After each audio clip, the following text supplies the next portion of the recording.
Ce que j'affectionne particulièrement dans cette belle communauté que vous contribuez à faire vivre, c'est que nous soyons tous des coachs qui sommes là pour partager nos trucs, nos astuces, nos expériences, mais aussi nos questions, nos doutes qui nous permettent d'évoluer dans notre posture de coach, de nous améliorer et d'apporter un maximum de valeur à nos coachés.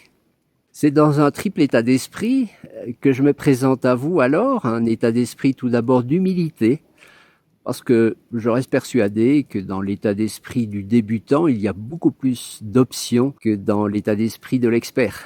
Mais aussi un état d'esprit de familiarité. Nous avons eu l'occasion de nous rencontrer, d'échanger déjà il y a quelques années sur le coaching identitaire. Et ensuite un état d'esprit de curiosité, parce que je me demande ce qui émergera de notre interaction.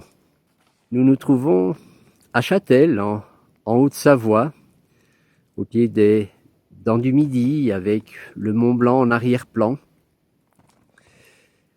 Et c'est un de mes endroits favoris, où je viens en été comme en hiver pratiquer de la randonnée en vélo de montagne, à pied ou en ski comme aujourd'hui.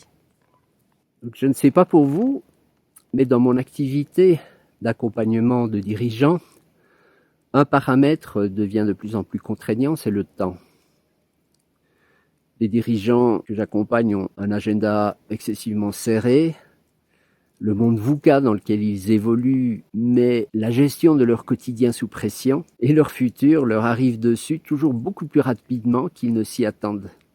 Et donc ça devient pour eux une gageure de pouvoir s'extraire de ces multiples sollicitations dont ils font l'objet, de la gestion de ces imprévus, mais aussi la gestion du stress finalement de ne pas être dans l'action.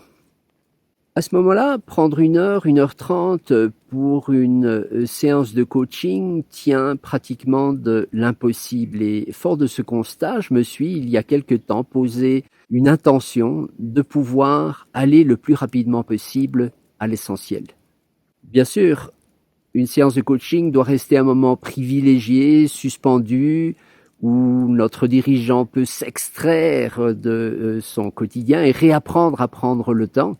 Et il nous faut aussi, d'une manière ou d'une autre, pouvoir appliquer les 8 compétences de la Fédération internationale de coaching. Mais je vous invite à réfléchir aussi, à savoir, tiens, mais comment est-ce qu'on peut les réinventer de telle façon à ce qu'on puisse aller plus rapidement à l'essentiel, à ce qu'on puisse faire en sorte que le moment que nous partageons avec nos coachés leur apporte un maximum de valeur et qu'ils puissent en tirer un maximum de profit. Donc le webinaire d'1 heure que nous allons vivre ensemble sera destiné à partager finalement les trucs, les astuces, les cartes mentales aussi que je m'efforce de garder à l'esprit pour honorer cette intention d'aller plus rapidement à l'essentiel. Pour vous permettre de vous y préparer de la meilleure des manières, moi je vous propose 2 questions. La première, qu'est-ce que vous faites déjà aujourd'hui pour vous assurer d'aller le plus rapidement possible à l'essentiel?